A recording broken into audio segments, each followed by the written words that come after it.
اسی بیت ختیجہ میں وہ رات بھی آئی کہ جو جناب ختیجہ کی زندگی کی آخری رات تھی. اور جناب سیدہ بچپنے کا زمانہ ہے، بچپنا ہے جناب سیدہ کا.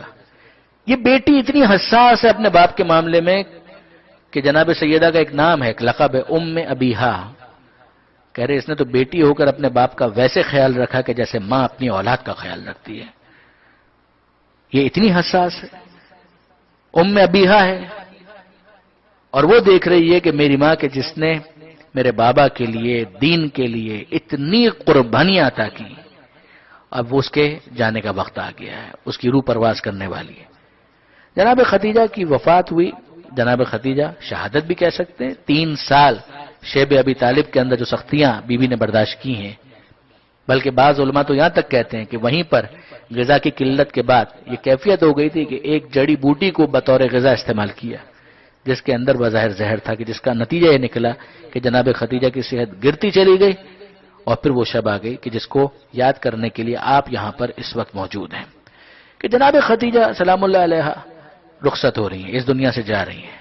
پیغمبر اکرم اپنے سامنے دیکھ رہے ہیں کہ یہ میری محسنہ، یہ اسلام کی محسنہ، یہ اسلام کو پالنے والی ہے، جس نے اپنی دولت اسلام کی نظر کر دی، وہ اس دنیا سے جا رہی. کوئی پوچھے جناب ختمی مرتبت کے دل پر کیا گزر رہی تھی؟ ساری زندگی بعد میں جہاں سے بات شروع ہوئی تھی کہ پیغمبر اکرم نے یاد کیا ہے، حکم پروردگار تھا کہ اما بنعمت ربک فحدث، اے حبیب جو آپ کے رب کی نعمت آپ کے اوپر آئی ہے آپ اس کو بیان کرتے رہیے. لہذا پیغمبر اکرم جناب ختیجہ کو بعد میں ہمیشہ یاد کرتے رہے. یہ جناب ختیجہ کی وفات ہو رہی ہے، جناب سیدہ ساتھ میں بیٹھی ہوئی ہیں، کھڑی ہیں، آنکھوں میں آنسو بھی ہے. جناب ختیجہ کا جنازہ تیار ہوا، جنت المالا تک لے کر جانا ہے. درمیان میں سوق اللہ وہ بازار پڑتا ہے کہ جس کے آثار بھی اب تو ختم ہو گئے. اس بازار سے گزار کر پیغمبر اکرم اس جنازے کو لے کر گئے. جناب امیر بھی ساتھ میں، بعض جو قریبی ساتھی ہیں وہ بھی ساتھ میں ہیں، اور جناب ختمی مرتبت جنت المالا میں اپنی اس محسنہ زوجہ کو دفن کر کے واپس آئے. وہاں گھر میں اسی بیت ختیجہ میں آپ کی اور میری شہزادی جناب سیدہ منتظر ہیں. یاد تو آ رہی ہے ماں کی. پیغمبر اکرم کو دیکھا کہ جنازہ لے کر گئے ہیں اور تنہا واپس آئے تو ایک سوال تو پوچھنے کا حق بنتا ہے نا، بابا یہ تو بتائیے میری ماں کہاں ہے، بابا یہ تو بتائیے میری ماں کو کہاں لے گئے. اب آپ دیکھیے کہ واقعاً جناب سیدہ جب یہ جملہ کہہ رہی ہیں تو پیغمبر اکرم کیا کریں گے؟ سینے سے لگائیں گے، سر پر ہاتھ رکھیں گے شفقت بھرا، اور کہیں گے فاطمہ پریشان مت ہو، کیا ہوا؟ اگر ماں نہ رہی تو کیا ہوا؟ میں تو موجود ہوں. اسی طریقے سے اگر کسی کی ماں اس دنیا سے رخصت ہو جائے، کسی کا باپ اس دنیا سے رخصت ہو جائے، اسی طرح سے اسے دلاسا دیا جاتا ہے نا. مگر اے فاطمہ زہرا آپ پھر بھی خوش نصیب ہیں کہ اگر گھر سے ماں کا جنازہ نکلا ہے تو اتنی محبت کرنے والا رحمت للعالمین باپ سر پر ہاتھ رکھنے کے لیے موجود ہے. مگر بی بی کیا آپ نے کربلا میں سکینہ کا حال نہیں دیکھا؟ کیا اس کی کیفیت سے آپ واقف نہیں ہیں؟ نہیں برادران عزیز، میں کوئی تفصیل بیان نہیں کرنا چاہ رہا جناب سکینہ کی، میں تو فقط آپ کے ذہنوں کو متوجہ کر رہا ہوں کہ واقعاً وہ بھی تو ایک انداز ہے کہ ادھر باپ کا جنازہ سامنے آ رہا ہے اور کوئی دست شفقت پھیرنے والا نہیں ہے بلکہ تماچے لگانے والے ہیں، گوشوارے چھیننے والے ہیں. مگر آئیے، نہیں میں یہاں پر آپ کو مزید نہیں روکوں گا، آگے بڑھیے. یہ جناب ختیجہ جن کے اتنے احسان ہیں، ایک اس بی بی کو فرض کریں اور ایک اس بی بی کو فرض کریں کہ جس کو پیغمبر کہا کرتے تھے یا امی بعد امی، اے میری ماں کے بعد میری دوسری ماں. وہ کون ہے؟ بنت اسد، جناب فاطمہ بنت اسد، جو مولا کی والدہ ہیں، پیغمبر کی چچی ہیں. یہ ختیجہ کے احسانات یہ آپ کے سامنے ہیں. وہ جناب بنت اسد جنہوں نے پیغمبر اکرم کو پالا ہے، کہتے ہیں میری ماں کے بعد میری دوسری ماں. اور ان دونوں کی کیفیت کیا ہے؟ دیکھیے برادران عزیز، 2 روایتیں مجھ سے سنیے اور پھر میں آپ سے اجازت لے لوں. کتاب کا نام ہے بیت الاحزان، لکھنے والے ہیں شیخ عباس کمی. شیخ عباس کمی نے چھٹے امام کی یہ حدیث نقل کی. وہ کہتے ہیں کہ چھٹے امام نے آنسوؤں کے ساتھ ایک جملہ کہا کہ تمہیں معلوم ہے کہ قیامت کے میدان میں پہلا مقدمہ کس کا پیش کیا جائے گا؟ پہلا مقدمہ قیامت کے میدان میں کس کا پیش کیا جائے گا تمہیں معلوم ہے؟ چھٹے امام کہتے ہیں کہ وہ آنکھیں ٹھنڈی نہ ہوں جو اس روایت کو سنے اور ان آنکھوں میں آنسو نہ ہو.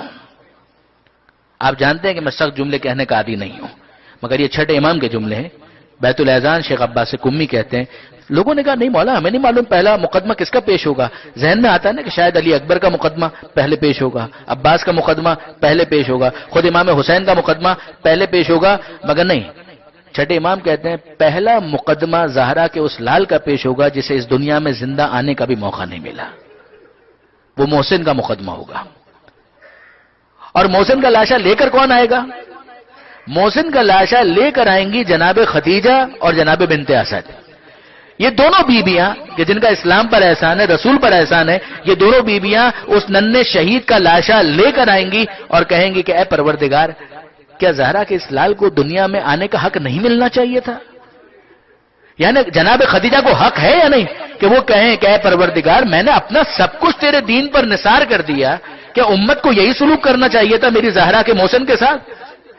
اسے زندہ بھی اس دنیا میں نہیں آنے دیا گیا. مالک اس مقدمے کا فیصلہ ہم چاہتے ہیں.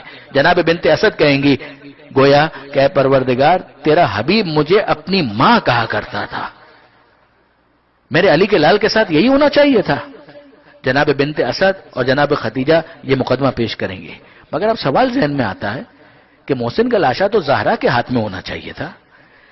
یہ مقدمہ یہ تو جناب سیدہ کو پیش کرنا چاہیے تھا. یہ جناب خدیجہ اور جناب بنت اسد یہ مقدمہ پیش کر رہی ہیں تو جناب سیدہ کیوں لے کر نہیں آئیں؟ عزیزو، یہ معمہ حل نہ ہوتا اگر مال سبتین کی یہ دوسری روایت نہ ہوتی جو یہ بتاتی ہے کہ زہرا کے ہاتھ خالی کہاں ہیں. زہرا کے ہاتھ خالی کہاں ہیں؟ زہرا کے ہاتھوں میں پہلے ہی کچھ موجود ہے، اور وہ کیا ہے؟ روایت کا جملہ یہ ہے کہ اذا کان یوم القیامہ، کہ جب قیامت کا دن ہوگا، واشتد الامر علی الناس، اور لوگوں پر معاملہ بہت سخت ہو جائے گا.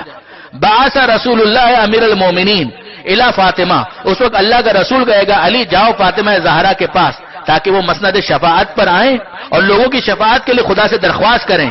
اس وقت مولا آئیں گے اور جناب سیدہ سے کہیں گے مد دخرت لاجل هذا المقام، اے زہرا یہ امت کی شفاعت کا موقع ہے، کوئی سامان شفاعت بھی ہے، کچھ سامان شفاعت بھی ہے.